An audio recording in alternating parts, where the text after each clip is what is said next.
Welcome to the Secrets of Your Inner Fountain of Youth. This is Dr. Stephen West, and we have Michael Brook with us here today. Great day, Stephen. Delighted to be here with you. Delighted to be here with you.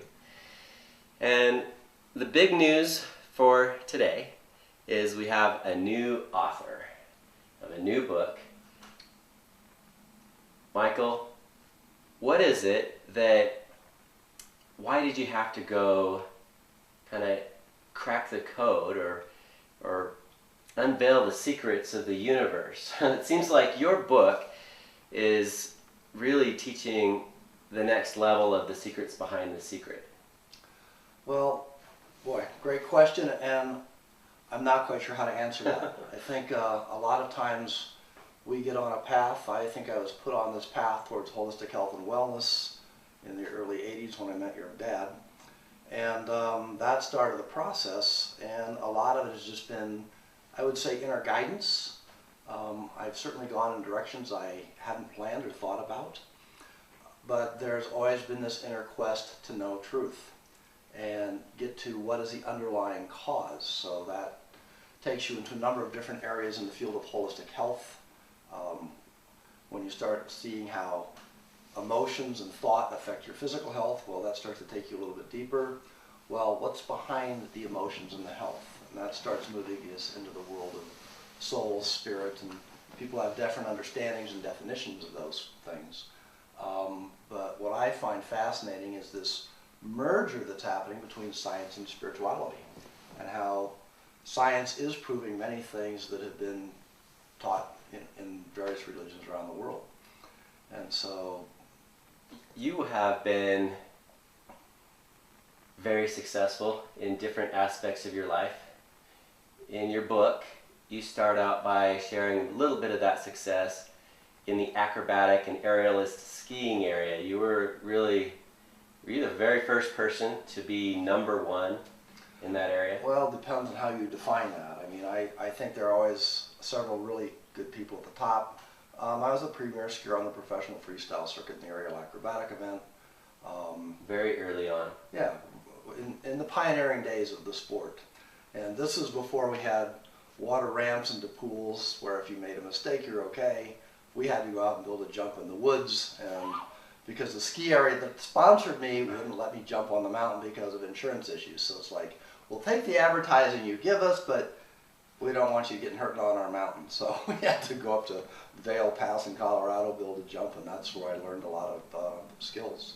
But I had a really strong trampoline background, and my air sense was really good. So, and I knew when I was ready. And that first year, with all that success, getting ready to defend your title the next year, you had an issue where your knee started to hurt. Right, boy, and this was a transformational experience for me.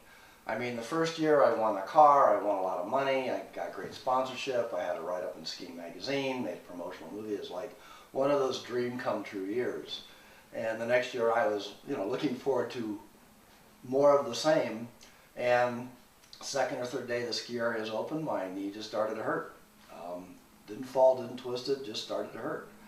And every doctor, they're saying nothing is physically wrong with your knee. Went to 6 different doctors, and all of them said there's nothing wrong with your knee. And I was just totally exasperated, and at the end of the season a friend said, there's an orthopedic surgeon, and if anybody can figure it out, this guy will get it. And so I went and made an appointment with this gentleman. He pulled my knee, twisted it, tweaked it, listened to it, did everything. He finally looked at me and said, there is nothing physically wrong with your knee. And I was just like, ah! And then he closed his eyes and put his hand on my knee for a minute, and I thought, this is kind of weird. He really did listen to it. He really did listen to it. Felt that I'm not sure how he intuitively picked up what he did, but he opened his eyes and he looked at me and he says, do you meditate? And I'd had a pretty strong meditation practice for about 4 years, and that was one of the beginnings of my inward spiritual path. And I was thinking, what a weird question for an orthopedic surgeon to be asking about a knee, but I said, yes I do. And he says, well, there's nothing wrong with your knee, but there's something very wrong in your life, and it's showing up in your knee. that was like, wow. And we had another wonderful, probably 10 or 15 minute conversation about life, your purpose, why you're here. Was not a managed care situation, that's for sure. This doctor was a healer, an artist, and really tuned into spirit. And so I left with the understanding that this part of my life had run its course. I reached the goals that I wanted to reach in freestyle skiing, and it was time to move on to something different and really give back. Now you know exactly the science even behind what he was saying, how there's so many things that can show up in different parts of our body that have nothing to do with what we're actually seeing physically, Right. where there's something else, an underlining issue. You know, I think there are times when your higher self, your soul, takes over. And really, its job is to use the physical vehicle and the emotions and the thoughts. And that's even higher that controls those. And so I just, I looked at this as soul, higher self stepping in and just redirecting. You're done. Your book is doing a beautiful job in integrating science and spirituality. I mean, real serious science, hardcore, documenting who discovered this and what, and you're giving credit where credit's due with your every step of the way, it seems like, throughout your book. And you end up beautifully tying that into science. I think that this is going to have a huge impact. I really hope so. I think the planet is at a really important transitional point. And we can go either way. And I think there's more light and goodness on the planet than there's ever been before. And the polar opposite is also true. We see more of the evil and the negativity that's happening. And I think for those people that are really on a spiritual path and trying to embody those truths, regardless of their religious background, they're really trying to live those truths and bring in more light. I think that is going to have a huge effect on the overall destiny of humanity. And so I think anything that any of us can do to add to that quotient of goodness and light, throw everything you've got into it. I like the title of your book. Thanks. New Dimensions in Health. Multiple dimensions. And newdimensionsinhealth.com. Right. That's where people can go. Learn a You little want bit to more. check it out right now, write it down, do whatever you have to do, make a note. newdimensionsinhealth.com. Very good title, very appropriate, because it's really some new viewpoints on what those higher areas are and how to understand those, what we can do. And how to practically use it in your life. I mean, I know some of the stuff when I first started studying it, it's like, it was so esoteric and it's like, what?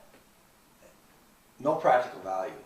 But the more I get into it, it's like, this is incredibly practical. It took a while to settle in. And I think the impact on the quality of a person's life in all areas, physical, emotional, mental, spiritual health, is huge. And people can't have a practical application of these principles if they're just not aware of them.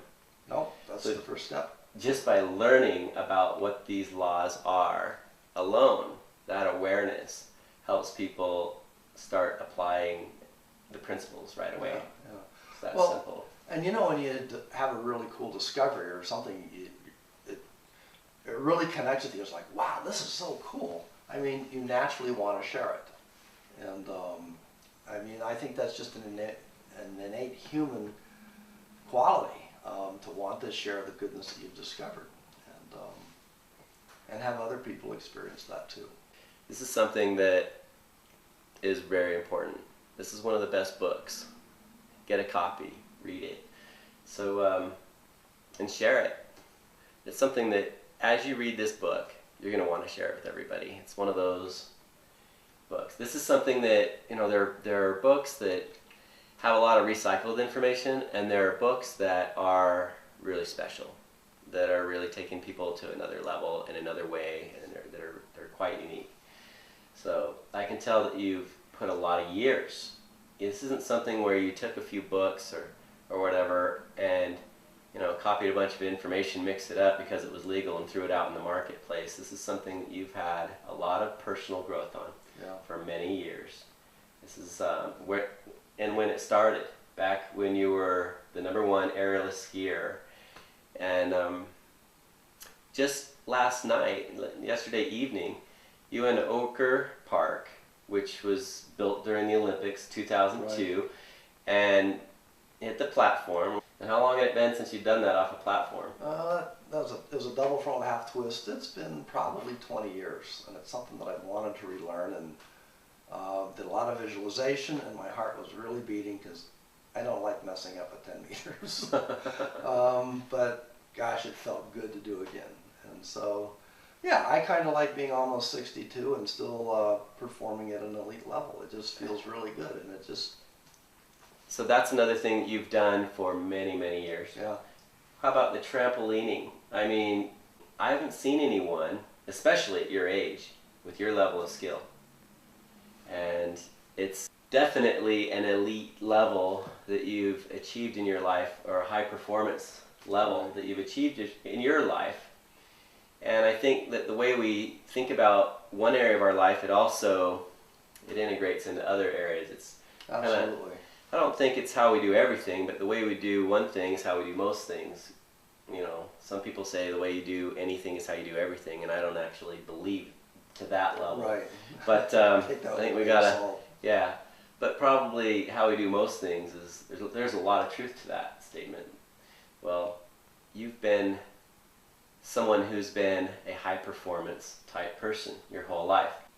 Who do you listen to when you're learning from someone who's had a focus that you've had, and you've had great teachers along the way, and you're giving credit? 5 people that are better than you, hang out with them. That's a good thing. I know this is something you've been working on it's been a lifelong work, basically. Yeah. It's all led up to this so far. This is it. So, and it's not the end, but just another beginning. Yeah, yeah. But to have all of that available in a book, how else is this available? How do people go find your book? It's available on the website, newdimensionsandhealth.com. They can also get a little sample of some trampolining there as well. Barnes & Noble, it's available at Amazon. It's available in an ebook form. Okay. So a couple different ways. Awesome.